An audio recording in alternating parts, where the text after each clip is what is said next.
Winter had always been my favorite time of year. The crisp air, the glow of holiday lights, the scent of wood smoke drifting through the neighborhood, everything about it felt magical. But nothing, absolutely nothing, compared to my favorite tradition, building the ultimate snowman.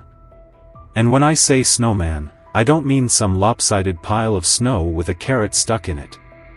No, every December, I poured my heart into creating something truly spectacular. Last year, it was a towering snow wizard, complete with an ice staff and a glowing LED crystal embedded in his chest. The year before that? A life-sized snow knight, armed with a real metal shield I borrowed from a friend.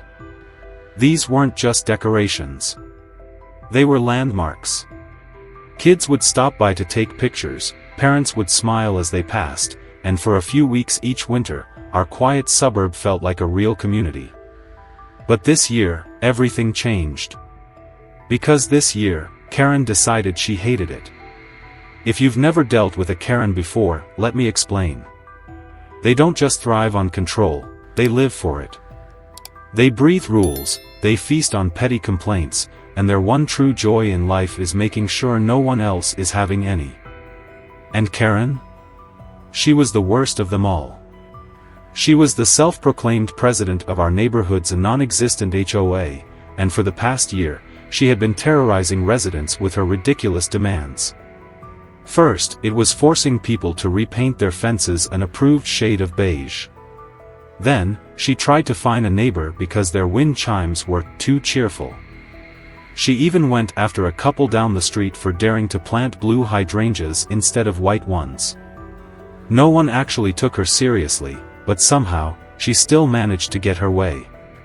Some of the newer residents, the ones who didn't know any better, had even been paying her fake HOA fees out of fear. She was a walking, talking suburban dictator, and even though I had managed to avoid her wrath so far, I should have known my luck would run out. The first attack came out of nowhere.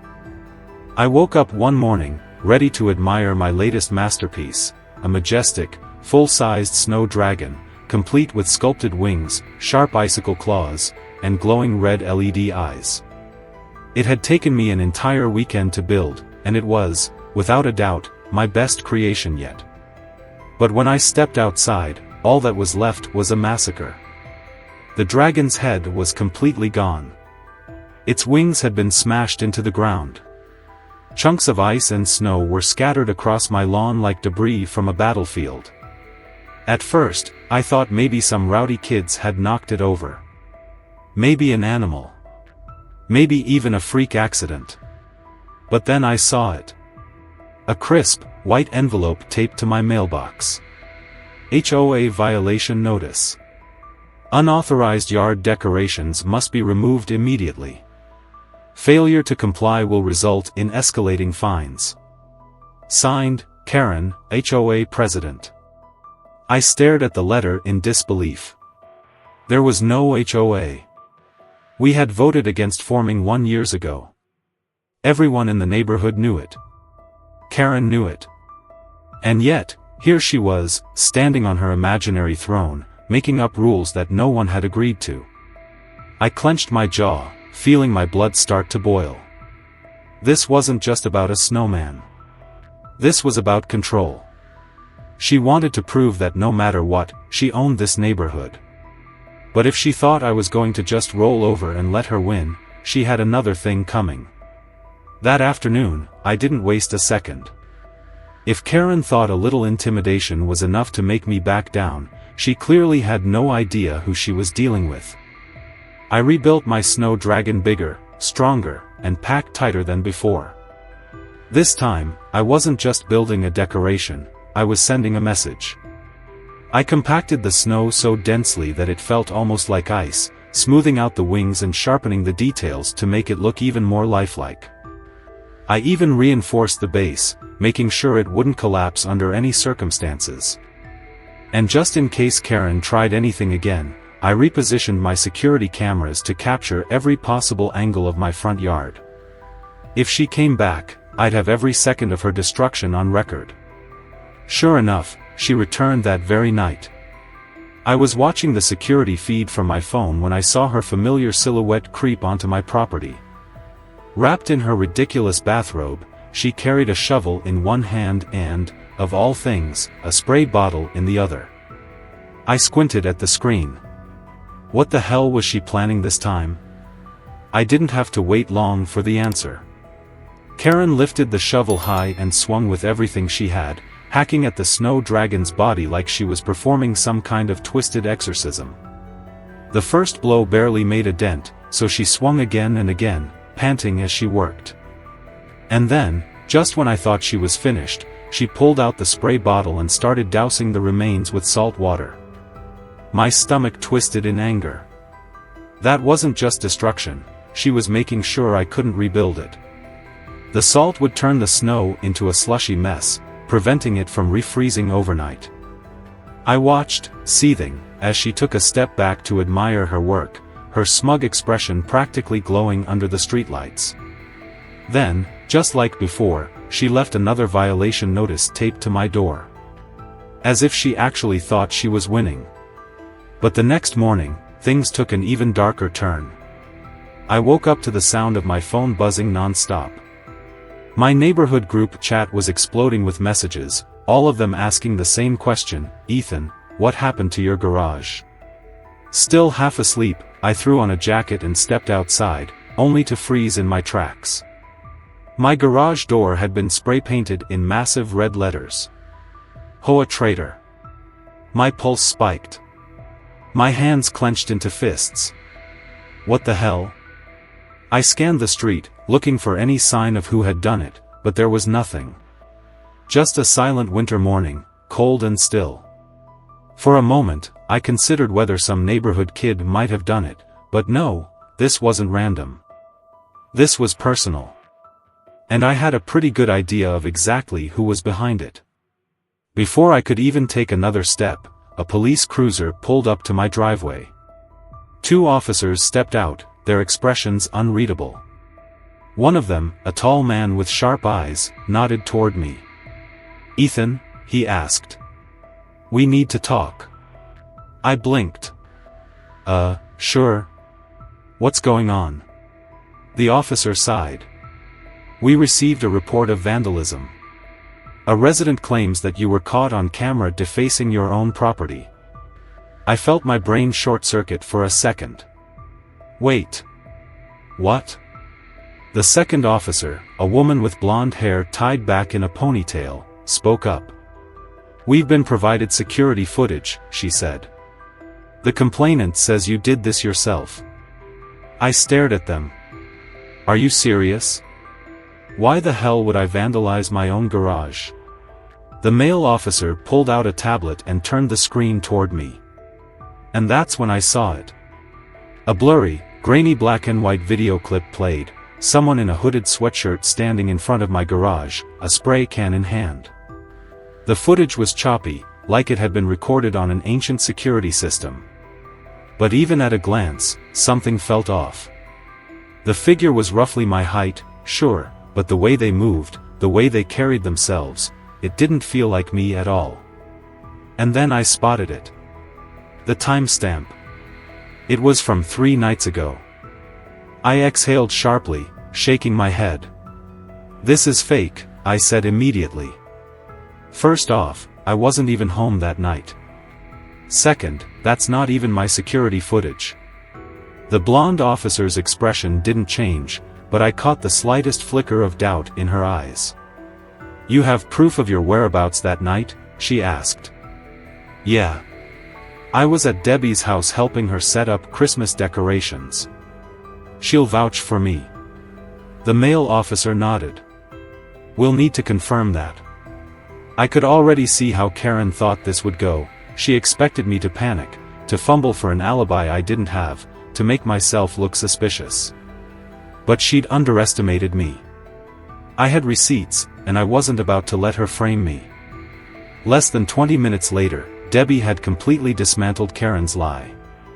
She pulled up text messages, photos, and even a time-stamped social media post proving I'd been at her house the entire evening.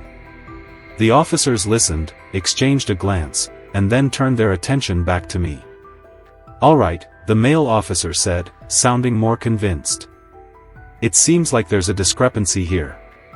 We'll be looking into this further." And just like that, I knew Karen's perfect little scheme was falling apart. As the police drove off, I stood in my driveway, heart still pounding, staring at the red letters on my garage door. This wasn't just about the snowman anymore. This wasn't just some petty power trip. Karen had tried to frame me for a crime that could have serious consequences if I hadn't had proof of my innocence. My jaw tightened. My pulse steadied. She wanted a war? Fine. She was about to get one. Karen thought she had the upper hand. She thought she could manipulate, intimidate, and lie her way into getting what she wanted. But she had made a mistake. She had pushed me too far. Trying to destroy my snowman was one thing. Trying to frame me for a crime?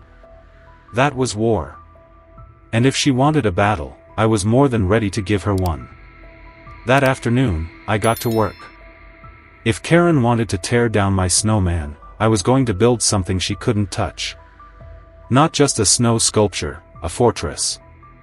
I started with the foundation, dragging out a steel drum from my garage. It was heavy, industrial grade, and impossible to knock over. I filled it with quickset cement, creating a core so dense that it would stand against anything short of a wrecking ball. While it hardened, I grabbed my snow shovel and began compacting layers of ice and snow around it, sculpting it into the perfect snowman form. I didn't stop at just making it strong, I made it beautiful.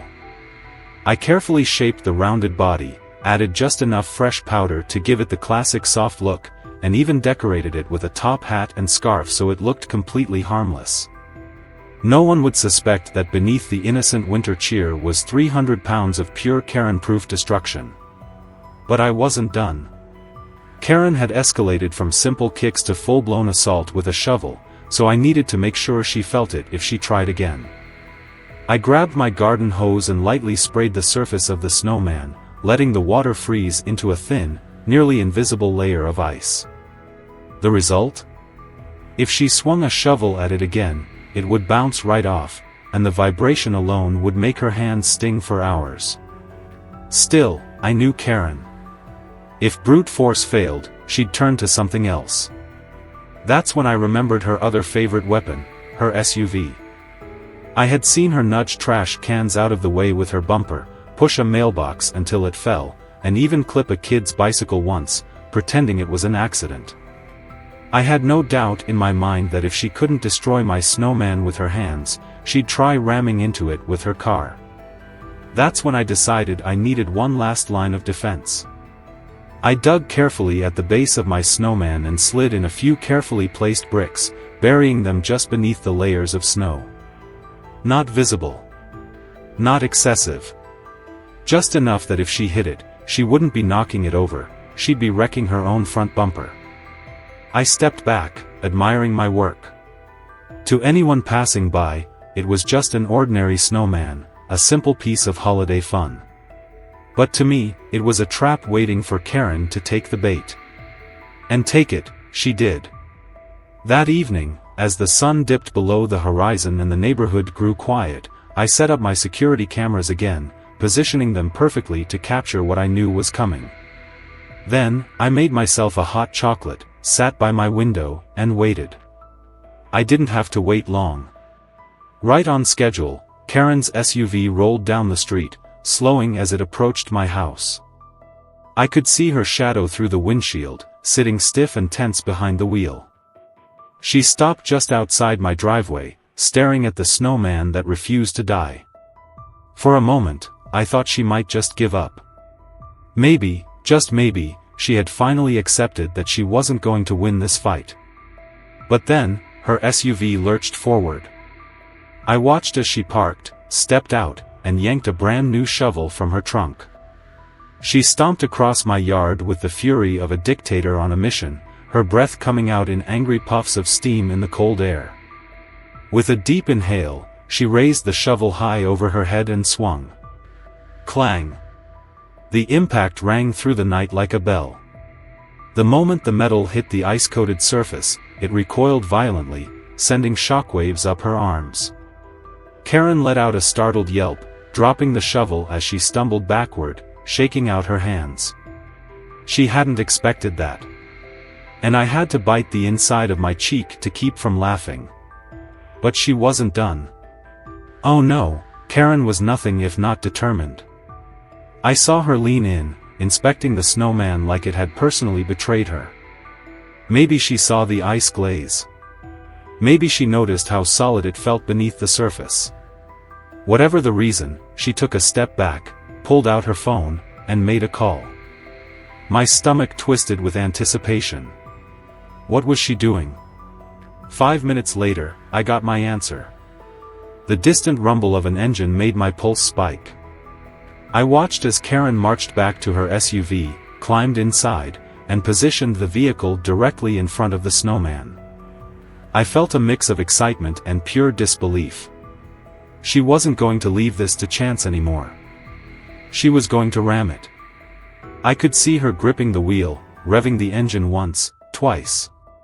For a split second, she hesitated, probably questioning whether this was a good idea. Then, as if deciding she had nothing left to lose, she floored it. The impact was instant and catastrophic. Crunch. The front of her SUV slammed into the snowman with full force. But instead of toppling over, the snowman stood firm. Karen's bumper caved inward, the hood crumpled like an accordion, and a thick hiss of steam erupted from her engine. The street went dead silent, save for the soft sound of coolant dripping onto the frozen pavement. For a moment, nothing happened. Then, the driver's side door flew open and Karen stumbled out, her mouth hanging open in absolute disbelief. She stared at her wrecked car, then at the still-standing snowman, as if she couldn't process what had just happened. I stood up from my chair, stepped onto my porch, and took a long sip of my hot chocolate. "Something wrong, Karen?" I called out. Her head snapped toward me, her expression twisting into a mask of pure, unfiltered rage. You, she sputtered, pointing at the snowman like it had personally ruined her life. "You booby-trapped this. This is illegal. I'm calling the police." I smirked. "Go ahead." And as if on cue, the distant glow of flashing red and blue lights washed over the street. The police had arrived. Karen stood frozen, her mouth still hanging open as the red and blue lights flickered against the wreckage of her SUV. The hiss of steam from her crushed radiator filled the cold night air, mingling with the stunned silence of the neighborhood. Then, as if the universe had personally conspired against her, Officer Mitchell stepped out of the squad car, his face locked in that familiar, weary expression. He had dealt with Karen before, we all had, but tonight was different. Tonight, Karen had outdone herself. Mitchell took one look at the destroyed front end of her vehicle, then at the completely untouched snowman, and let out a slow sigh. "What the hell happened here?" he muttered, already dreading the nonsense that was about to come out of her mouth. Karen sprang to life, suddenly finding the energy to play the victim. She whirled around, jabbing a finger in my direction. "Officer! Arrest him! He set a trap. He put concrete inside that thing to sabotage my car. This was an attack. I could have been killed." Her voice wavered just enough to make it sound like she was one step away from fainting. Mitchell's gaze flickered to me, then to the snowman, then back to Karen. He blinked once. "Ma'am, are you telling me you deliberately drove your car into a stationary object?" Karen's face twitched. It was on the sidewalk. It was a safety hazard. Mitchell turned his head slightly, scanning the very obvious tire tracks leading from the street, through my yard, and straight into the snowman. He followed the pattern with his eyes, tracing it step by step until he was at least 10 feet away from the sidewalk. Then, very slowly, he turned back to Karen, completely deadpan. "Ma'am, this snowman is nowhere near the sidewalk." Karen bristled, her face going red. That's not the point. The point is he deliberately made it impossible to destroy. He's been harassing me. I have proof.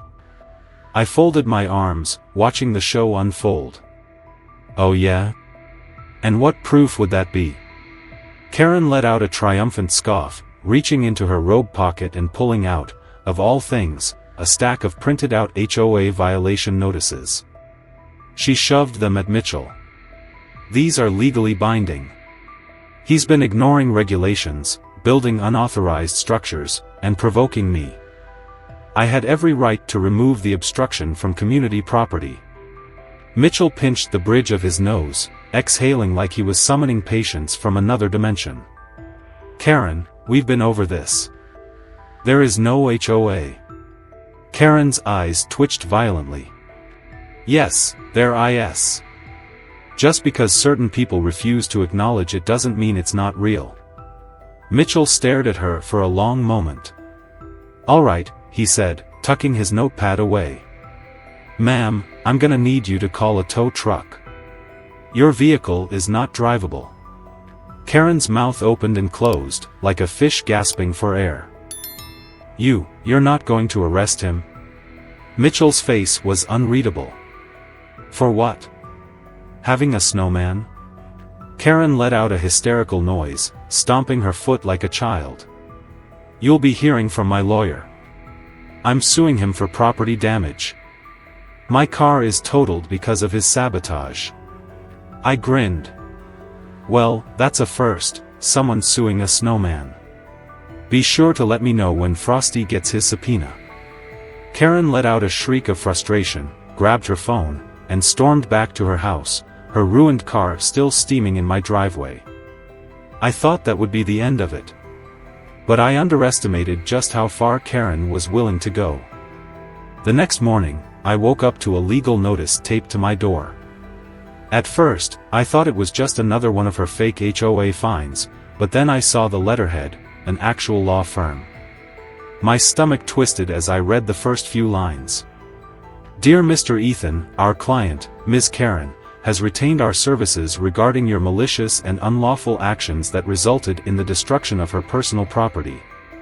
I nearly laughed out loud. She had actually hired a lawyer. The accusations were beyond absurd. Karen was claiming that I had intentionally created a safety hazard, that I had set a trap to cause financial and emotional distress, and that my snowman was a deliberate act of aggression against the HOA community. The best part? She was suing me for $30,000 in damages. Before I could even wrap my head around how utterly insane that was, my phone buzzed. It was Debbie. Check your mailbox. It just got worse. I jogged down to the curb, yanked open my mailbox, and found another letter, this one from a fake HOA committee, informing me that my property was now under mandatory review for excessive yard violations. The letter claimed I had been voted out of the community and had 90 days to vacate. My blood boiled. Karen had escalated from vandalism and fake fines to actual fraud. She was forging documents, pretending to evict me, and wasting real legal resources to try and intimidate me. She had lost control of reality. But if she thought she could scare me into backing down, she was about to find out just how wrong she was. I grabbed my phone, made a few calls, and by noon, I had my own legal team reviewing her bogus lawsuit. Not only did I have security footage proving she had deliberately destroyed her own car, but I also had evidence of her ongoing harassment, fake HOA fines, and fraudulent eviction attempts. But I wasn't just going to defend myself, I was going to take her down completely. Over the next few days, my neighbors and I gathered every piece of evidence we had against her, every fake fine, every ridiculous demand, every time she had tried to scam people into paying her. And the more we uncovered, the worse it got. Turns out, Karen had been running this scam for years. By the time we were done, we weren't just fighting a fake lawsuit, we were building a case to expose her for good. Karen had just declared war on the wrong person. And this time, it wasn't going to end with a ruined snowman. It was going to end with her entire fake empire collapsing around her. The downfall of Karen was nothing short of spectacular. After weeks of gathering evidence, the case against her wasn't just strong, it was bulletproof. The fraudulent HOA fines, the fake eviction notices, the intimidation tactics, and the tens of thousands of dollars she had scammed from unsuspecting homeowners, all of it was meticulously documented. And when the city investigators got involved, things unraveled fast. What started as a simple dispute over a snowman turned into a full-blown fraud investigation. Officials pored over her fake HOA records, uncovering doctored documents, forged signatures, and illegal threats of foreclosure. Homeowners who had been bullied into paying her bogus dues were furious. Many had receipts proving they had been sending her money for years, and once they realized they had been conned, they didn't just want refunds, they wanted justice. The city took swift action. Not only was she ordered to repay every cent she had stolen, but she was also hit with criminal charges for fraud, forgery, and financial exploitation. And just like that, Karen's reign of terror collapsed. The final blow came on a frigid Monday morning when government officials and police officers arrived at her doorstep, not for a friendly chat, but with court orders, foreclosure notices, and an eviction crew. Karen, still dressed in her robe, stormed out, screaming about how it was all a misunderstanding, how she was the real victim, how it was all my fault. But the investigator leading the charge had heard enough Karens in her career to know better. "Ma'am, you have 30 minutes to vacate the premises." And just like that, Karen lost everything. Her house was seized, her SUV was repossessed, her fake power crumbled into nothing. She stood on the sidewalk with one suitcase, shaking with fury, as the entire neighborhood watched. But the best part? As she turned to storm away, eyes burning with rage, she passed by my front yard, where my snowman still stood, untouched, undefeated. For the first time, she didn't look at me. She just kept walking. With Karen gone, the neighborhood celebrated. Tom threw a block party. Debbie brought out drinks. People laughed about how ridiculous the whole saga had been. But amidst the fun, there was one thing everyone agreed on: no one would ever let someone like Karen take control of our neighborhood again. And every winter since then, I've built another snowman, bigger than ever. Not just as a holiday tradition, but as a reminder that sometimes, the best way to win isn't by fighting every battle, but by standing your ground long enough to watch your enemies destroy themselves. So, have you ever dealt with a Karen or a nightmare HOA? What's the worst thing they've ever tried to pull? Share your story below, let's see who had it worse.